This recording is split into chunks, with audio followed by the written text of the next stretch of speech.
I have 51 questions, Chairman. Honorable Babu Owino, please, in the interest because you are a scholar, just turn those questions into two.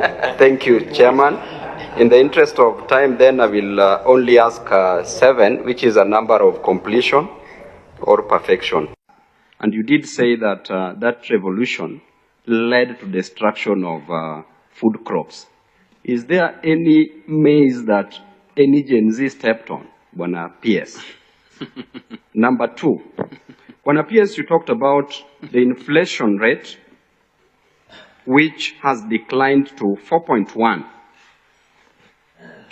Yet, when you look at the circumstances in the agricultural field and the pharmaceuticals, you are moving from zero rated to tax exemption at the input level.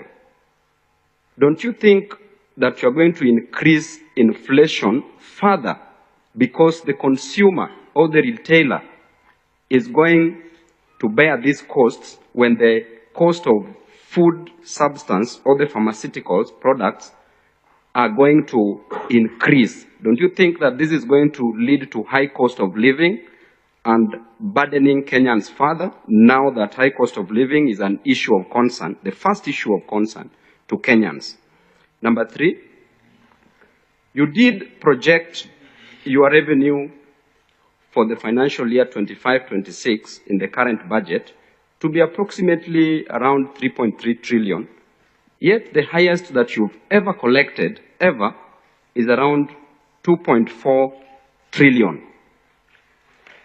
And this circus goes on, and what you tell us is that the financing will be done through external financing, which will come to around 284 billion, and the domestic financing, which you stated at 291 billion. Is this achievable, taking into account that we have a budget of 4.2 trillion? Number 4, you talked about HELB, and you know that it is an emotive issue with our comrades at different universities, taking into account of the new funding model, which should not be implemented because we will be going against the court orders. You are not prioritizing HELB. You are not treating it as a matter which is both important and urgent, because you are putting it like we may consider it. Can we consider HELB? Because you know very well as an economist the role of education in economic development. Literally in everything, education applies. Then number 5, the UHC workers, universal healthcare workers, they've been demonstrating on a daily basis. And we have leadership in this country. And you are the source, you are the owner of the money at Treasury. These ladies and gentlemen have been waking up every morning, not doing anything, even spending various nights, Mr. Chairman, in the cold. Chairman, you know how they wrote you many text messages. Can we consider a budget for the universal health care workers so that they can be employed on a permanent and pensionable basis, and also work on their gratuity, so that we can help these young men and women in this country? Number 6, number 5 is UHC. Number 6, in the current finance bill, is there anything, any tax that is going to be increased on any good or service?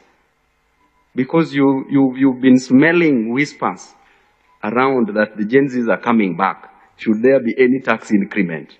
So let us not increase, let us not suffocate Kenyans. Lastly, Chairman, I said 7 and we agreed. So the last one I would have finished. The last one on KRA, Chairman. Bwana PS, you've come up with a strategy that KRA can access people's accounts without permission. And you know very well that this is infringing, it is against the right to privacy as enshrined in the Constitution, and is also against the Data Protection Act, where safety of consumers is exposed. Why are we going this direction? Thank you, Chairman.